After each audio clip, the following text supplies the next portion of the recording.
안녕하세요. 청삼시셀 박혜영 셀리더입니다.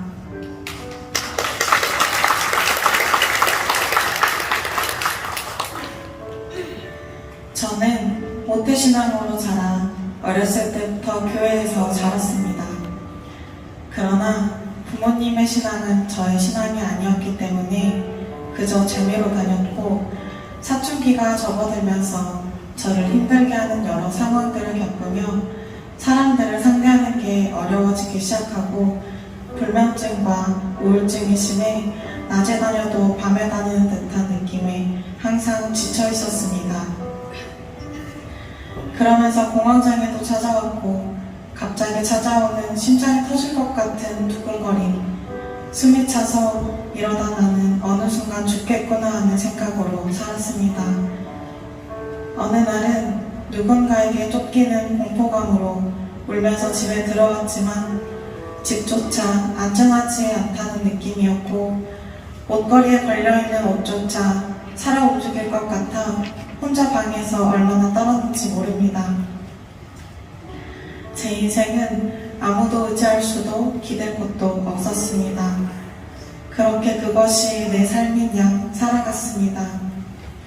지금 생각해보면 그 어둠에 익숙해 살아가는 것이 당연한 것이 아니었는데, 제가 받은 상처와 아픔은 그곳이 제자리인 것처럼 만들었습니다. 그러던 어느 날 하늘샘 교회로 다니기 시작하면서 뜨겁고 열정적인 청소년 공동체를 만났고, 등록한 그해 여름 수련회를 참석하게 되었습니다. 11년이 지난 지금도 열정적이시며 따뜻했던 선생님들께서 저를 지극정성으로 챙겨주셨던 기억이 있습니다. 여름 수련회 마지막 날, 하나님이 진짜로 있나 싶어 처음으로 기도해보려 했었고, 제가 할 수 있는 최선의 기도는 딱 한마디였습니다. 하나님, 진짜 계시면 제 손 좀 잡아주세요. 그 한마디로 그렇게 목 놓아 울었습니다. 하나님이 있다면 제 인생이 썩은 동아줄이 아니라 끊어지지 않는 새 동아줄을 내려주시기를, 아무도 믿을 수 없으니 진짜 계시다면 제 손을 잡아주시기를 간절히 기도했습니다. 그때 피아노로 섬기며 반주해주시던 선생님께서 갑자기 반주를 내려놓고 저를 향해 달려오셨고 참 따뜻하게 안아주셨습니다. 그리고 제 귀에 정확하게 말씀해 주셨습니다. 혜영아, 하나님께서 꼭 이 말을 전해달래. 너를 놓지 않으시겠대. 그 순간 저는 하나님의 살아계심을 확신했습니다. 기댈 곳도 손을 잡을 곳도 없던 저에게 절대 손을 놓지 않으시겠다 약속해 주셨습니다. 저는 11년 전 이 약속으로 지금도 살아가고 있습니다. 희망 하나 없는 제 삶에 빛을 주셨고, 이후 11년 동안 끊임없이 쉬지도 않으시고 사랑한다 말하시며 절대 회복할 수 없다 생각했던, 묻어놓고 살려 했던 저의 모든 삶을 돌보시고 치유하시며 인격적으로 대해주신 하나님을 경험하였습니다. 저를 위해 죽으신 예수님께 감사드리며, 저 십자가는 제가 져야 마땅한 형벌인데 저 대신 지시고 저를 살리신 사실에 감격하지 않을 수 없었습니다. 복음의 능력이란 참 신기했습니다. 당장 상황이 변하지 않아도 참 평안과 감사가 넘쳐나게 하고 저의 지경을 넓히시려 훈련시키시는 하나님을 바라보며 모든 걸 주님 안에 감당케 하셨습니다. 흑암의 권세에서 사랑의 아들의 나라로 저를 옮겨주신 그 사랑을 조금이나마 주님이 기뻐하시는 일에 동참하고 싶은 마음이 생겼습니다. 이런 저의 마음을 아시고 하나님께서는 선교라는 비전을 품게 하셨습니다. 2016년 두날개 여름 아울리치를 경험하게 되었고, 백지 정도도 하며 선교사 서원을 하고 돌아왔습니다. 이후 저희 교회에 오시는 선교사님들의 간증을 듣던 중 사실 마음이 뒤숭숭해졌습니다. 전도하기 위해 아직 하나님을 만나지 못한 저들이 10번을 넘게 뒤통수를 쳐도 사랑으로 안아주고 눈물로 기도하시며 결국 영원히 돌아왔다 간증하시는 선교사님들을 볼 때면 저는 절대 할 수 없을 것 같았고 저의 열정만으로 불가능할 것 같았기 때문입니다.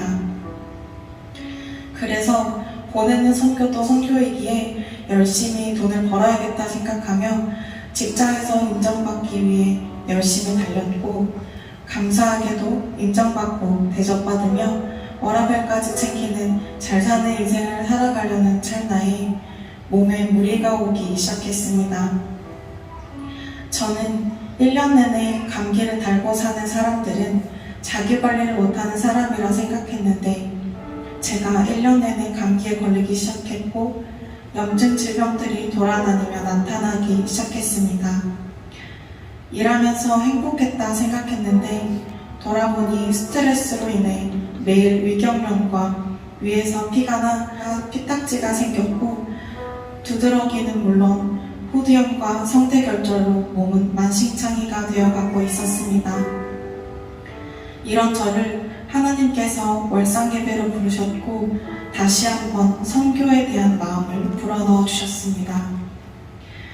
단기 선교사로서의 부르심, 여러 가지 다양한 상황 가운데에서 지금 바로 결단해야 할 됨을 깨닫게 하셨습니다. 말씀으로 다시 한번 저에게 정확하게 말씀하시는 하나님 앞에 이제는 핑계댈 것도 없이 직장을 내려놓았습니다. 어쩌면 제가 가장 가치 있다 생각하는 자리에서 저를 부르신 하나님은 순수한 저의 동기를 보시려 했던 것 같습니다. 하나님의 사랑을 갚고 싶다 했지만 정작 내 것이 너무 소중했고 지키고 싶고 아끼고 싶었던 저를 하나님은 이미 아셨을 것입니다. 또 너희가 어찌하여 의복을 위하여 염려하느냐 들의 백합화가 어떻게 자라는가 생각하여 보라. 수고도 아니하고 길쌈도 아니하느니라. 아멘. 30살이라는 나이에 직장을 그만두고 나의 씀씀이를 포기하고 부모님 밑에 사는 건 자녀로서 자존심 상하는 일이라 생각했고 마음이 편하지 않았습니다. 무엇보다 잘 되고 있는 동생에게 누나로서 면을 세우고 싶기도 했습니다. 하나님의 부르심이지만 그 전에 제가 먼저 약속했던 것이기에 지켜야 하지만 저의 삶의 자존심도 포기하는 일이었습니다. 그러나 하나님께서는 저에게 포기하는 것이 아니라고 알려주셨습니다. 원래 주인에게 돌려드리는 것, 나를 돌보시고 먹이시고 입히시는 하나님께서 그동안 저에게 허락해 주신 것들이었음을 깨닫게 하셨고 이제는 이런 것들에 얽매이지 않게 후회보다 기쁨과 기대함으로 가득 채워주셨습니다. 예전에 어두웠던 저의 삶처럼 여전히 그렇게 살아가는 이들에게 제가 누리는 이 복음을 전파하고자 하는 불량의 열정을 부어주시며 그 땅을 보라 명령하십니다. 어쩌면 제 삶을 전혀 돌볼 수 없을지 모르겠지만 제가 하나님 일하면 하나님은 내 일을 해주시는 사랑 많고 책임감 넘치는 분이라는 걸 알기에 살아계신 하나님을 믿는 믿음 하나 구하며 나아가려 합니다. 뒤에 있는 것은 잊어버리고 앞에 있는 것을 잡으려고 표대를 향하여 그리스도 예수 안에서 하나님이 위에서 부르신 부름의 상을 위하여 달려가노라. 아멘. 간증하는 삶을 살게 해달라는 저의 기도에 응답하신 하나님께 감사합니다. 예수님을 닮아가고 달려갈 수 있도록 양육해 주신 두 분 목사님께 감사드리며 처음 하나님을 만났던 날 땀 흘리며 밥 지어주셨던 권사님 분들과 집사님들을 잊지 못하고 있습니다. 그 밥심으로 열심히 기도할 수 있었고 뛰면서 찬양할 수 있었습니다. 아이 하나 키우려면 온 마을이 필요하다 하는데 제게는 하늘샘 교회가 그런 곳입니다. 예수님을 닮은 하늘샘 교회 덕분에 저도 예수님을 전할 수 있는 자가 되었습니다. 하늘샘 교회와 두 분 목사님을 만나고 하나님을 가장 잘 만날 수 있는 곳으로 이끌어 주신 하나님께 모든 영광 올려드립니다. 감사합니다.